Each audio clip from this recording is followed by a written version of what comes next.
Olá pessoal, tudo bem? Estamos aqui para mais uma aula de geografia, dando continuidade ao assunto de dinâmicas demográficas. Hoje nós vamos falar sobre a transição demográfica, vamos falar também sobre a transição demográfica em países subdesenvolvidos, países pobres, e a transição demográfica em países ricos, no caso, países do continente europeu. Tudo certo? Então, vamos entender o que é uma transição demográfica. Olha só, o ciclo de evolução demográfica, modelo elaborado na década de 1930, é amplamente utilizado para a compreensão da dinâmica do crescimento populacional. Segundo esse modelo, o crescimento da população mundial tende a equilibrar-se à medida em que diminui a taxa de natalidade e de mortalidade, num período denominado de transição demográfica, que pode ser resumido em três fases. Na primeira fase, a transição demográfica ocorre a redução da taxa de mortalidade, mas a de natalidade continua elevada. Na segunda fase, a natalidade e mortalidade estão em queda, mas ainda persiste grande diferença entre elas. Na terceira fase, a queda da natalidade é mais acentuada que a queda da mortalidade. O modelo de transição demográfica é apenas uma referência teórica.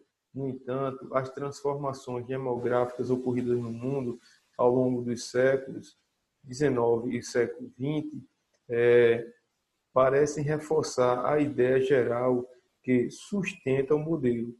A maior parte dos países conheceu uma fase máxima de incremento populacional, seguida por uma fase de declínio ou estabilidade no crescimento da população.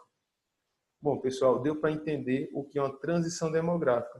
Está ligado com a taxa de natalidade e de mortalidade, certo? Vamos passar para a transição demográfica em países da Europa.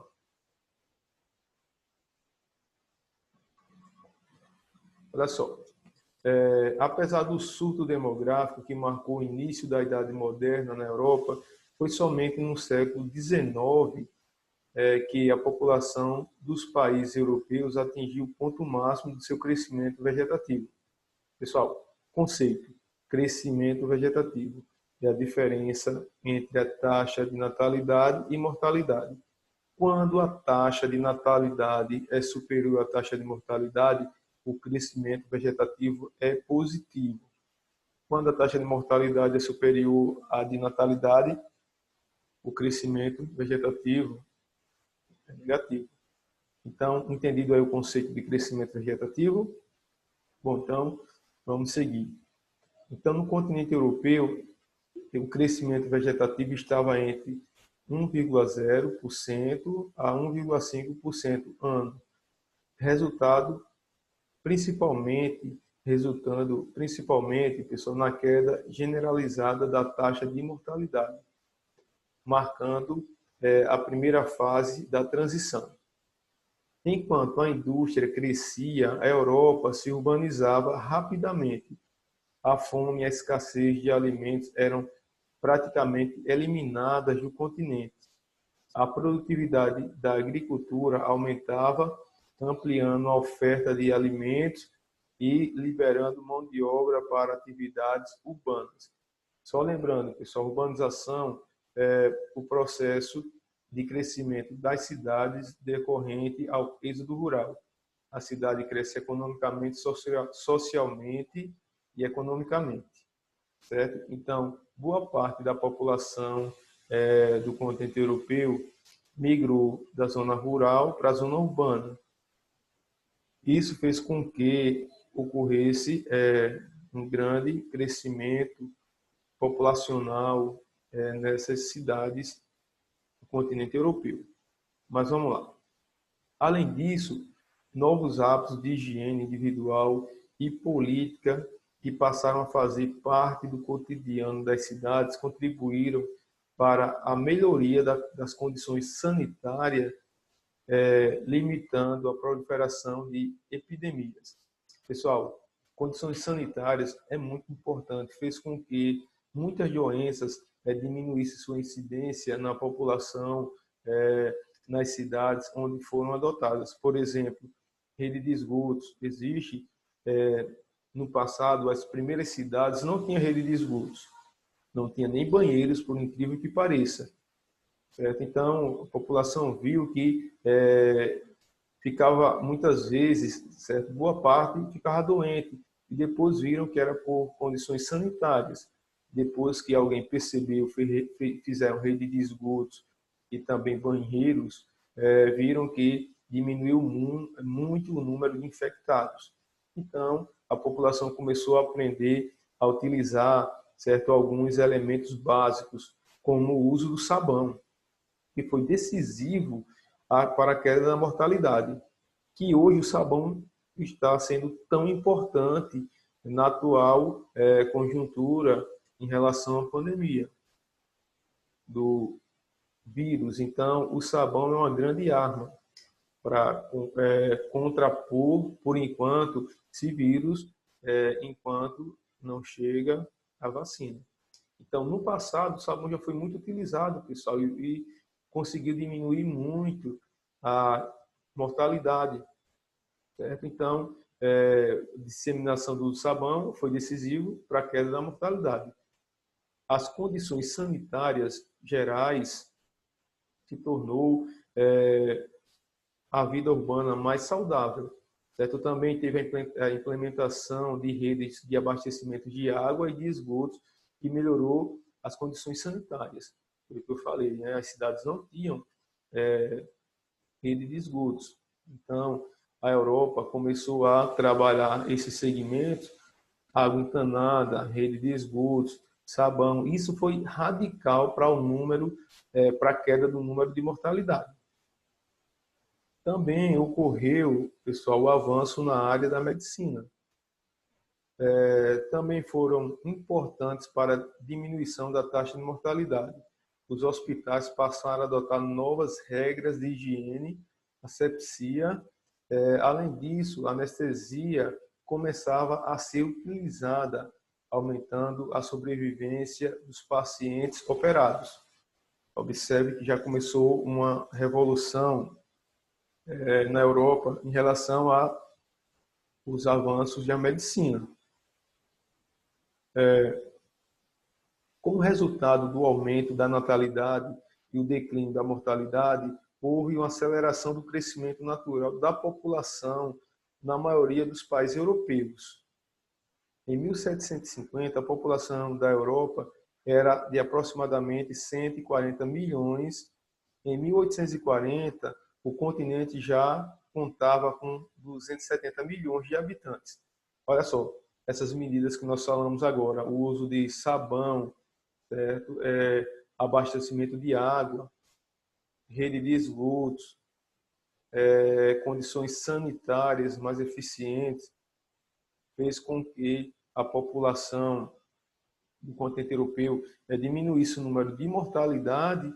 Então, houve um crescimento natural da população, que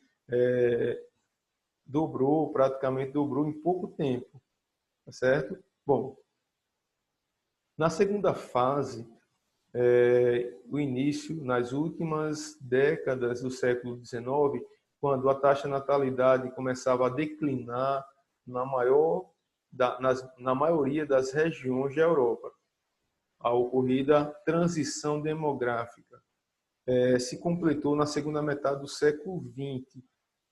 Nessa época, a mortalidade infantil, conceito, pessoal, número de crianças que morrem antes de completar 1 ano de idade, já havia caído significativamente. O fenômeno se propagaria durante o século XX. Vamos lá, prosseguindo. O crescimento econômico e o aumento da renda familiar média também foram fatores importantes para o recuo das taxas de natalidade. O custo para educar um filho é alto, o que faz com que os casais optem por ter um ou dois filhos, graças aos métodos anticoncepcionais ou anticonceptivos. As pessoas passam a aderir sobre o número de filhos, passam a decidir sobre o número de filhos. A maioria optou por famílias pequenas. Bom, pessoal, olha só, isso é interessante. Já em países subdesenvolvidos, esses métodos anticoncepcionais não chegam.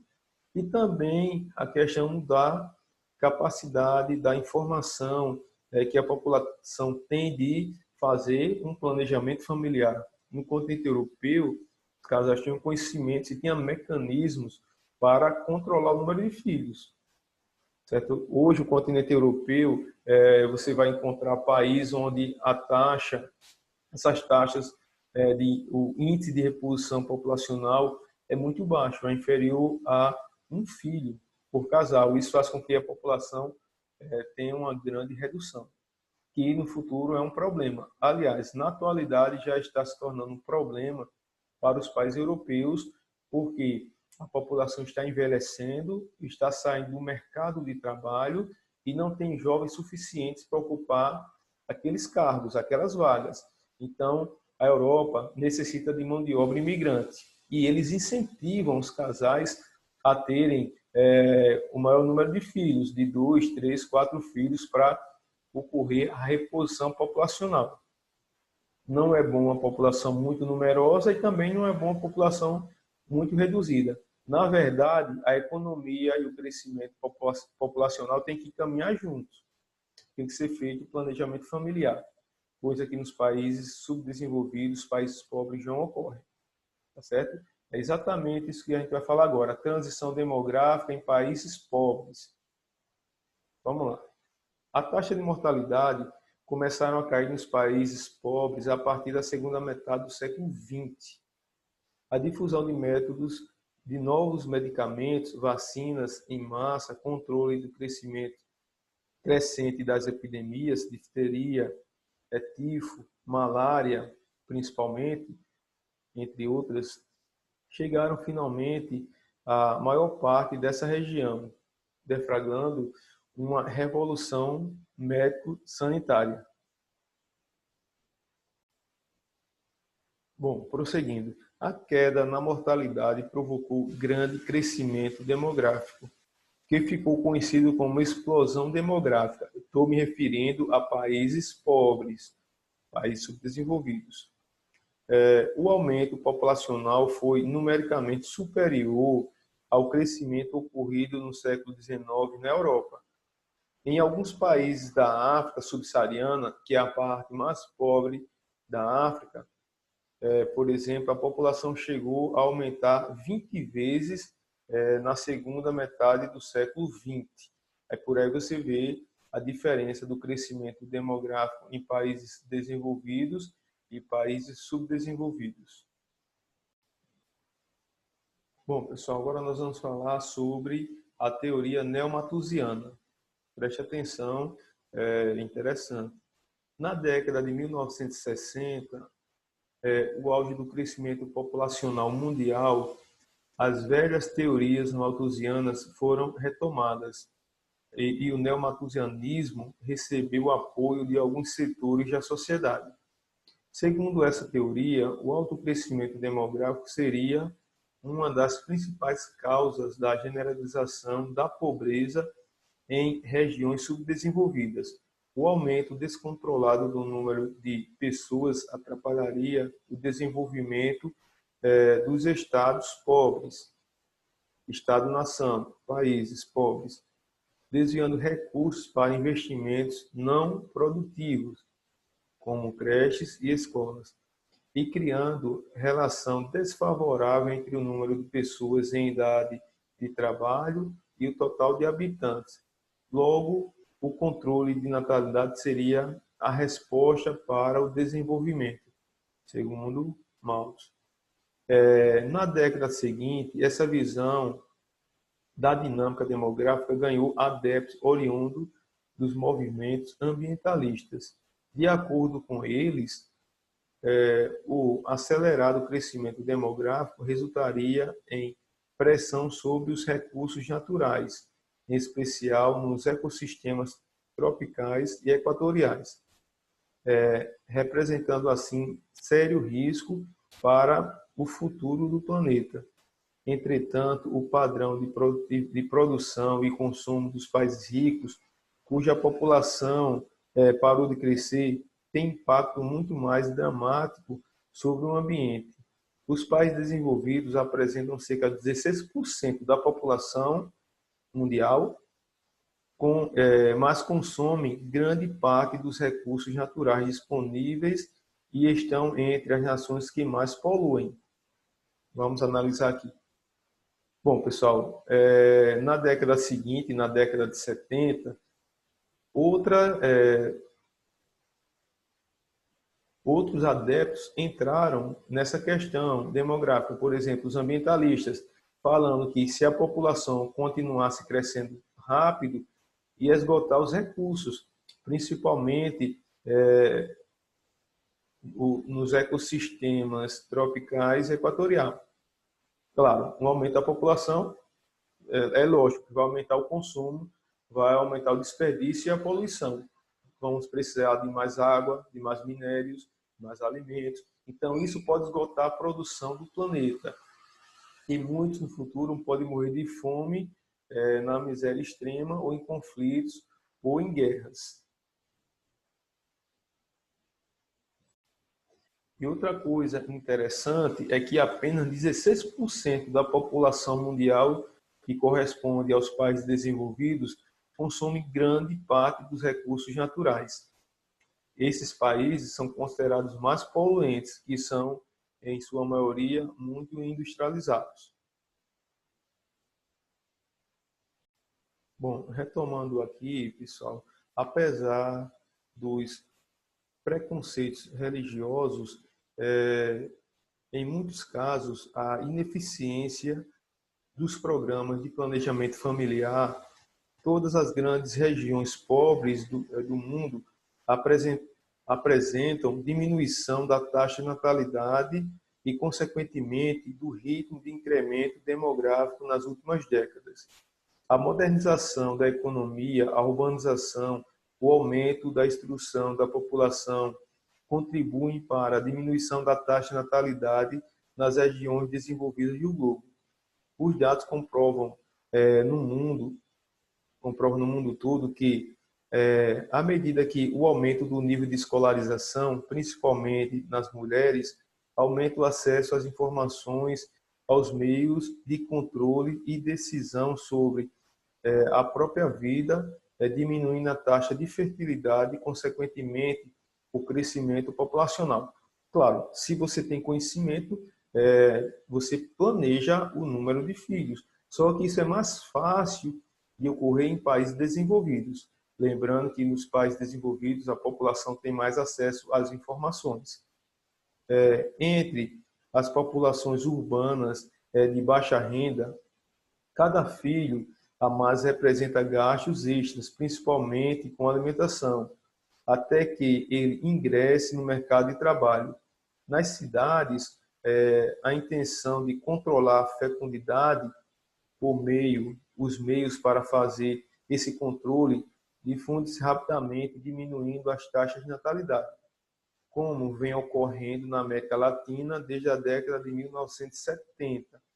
Também entre as populações rurais, tá certo? Observa-se tendência de recuo das taxas de natalidade. Atualmente, a África subsaariana tem apresentado redução de suas taxas de crescimento natural, embora elas continuem sendo as mais elevadas do planeta, junto com alguns países árabes. Bom, em relação à China, o país mais populoso do mundo, que contava oficialmente com mais de 1.386 milhões de habitantes em 2017, o controle da natalidade foi considerada uma das políticas prioritárias desde o início da década de 70. A meta demográfica estabelecida pelo governo era filho único por família. na maioria das províncias chinesas. Ainda que pareçam espetaculares, os resultados da política demográfica chinesa foram muitos questionados.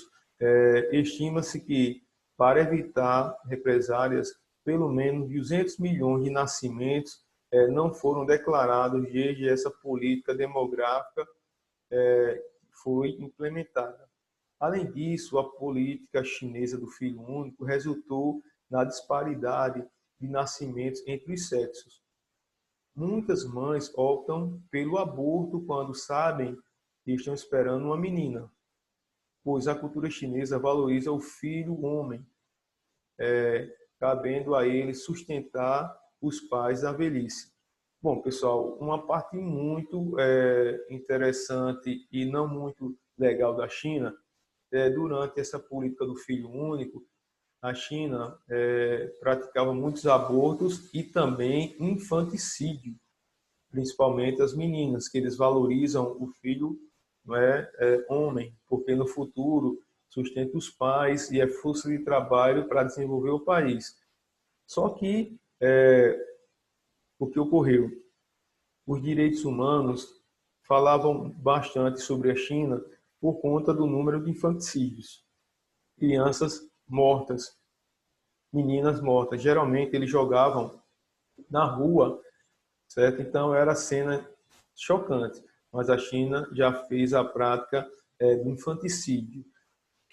Mas essa política, com consequências na redução da taxa de fecundidade na China para 1,6 filhos por mulher em 2014, abaixo do índice de reposição, a diminuição brusca da população jovem e o aumento dos idosos obrigaram o governo chinês a adotar uma nova política, permitindo que os casais poderiam ter 2 filhos a partir de 2013.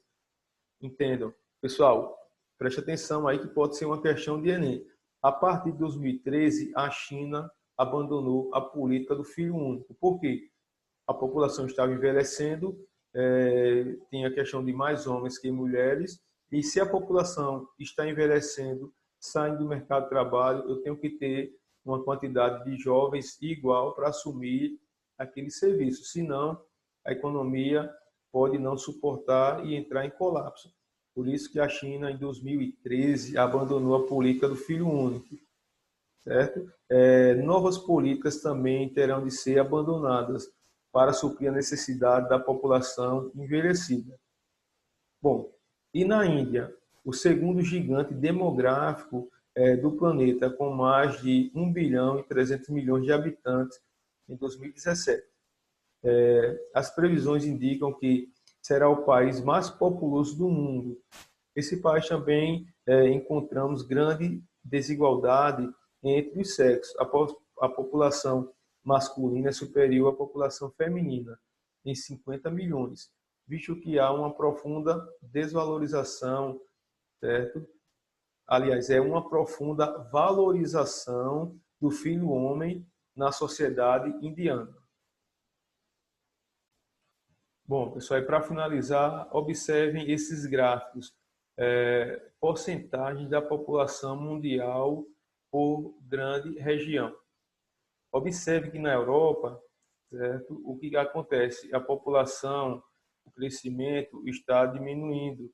Observe no ano 2000, 2050, 2150, vocês vão ver que a população vem diminuindo na Europa. Lembrando que a Europa tem o maior número de países desenvolvidos.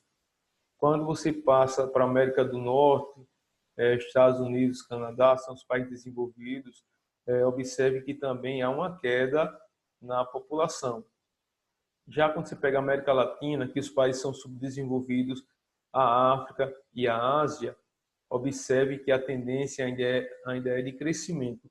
A África é mais acentuada, certo? A Índia, esse patamar aqui é muito grande por conta da China e da Índia. No continente asiático, só esses 2 países têm quase a metade da população do planeta. Tá certo? Então, pessoal, estamos finalizando por aqui. Bons estudos e até a próxima aula.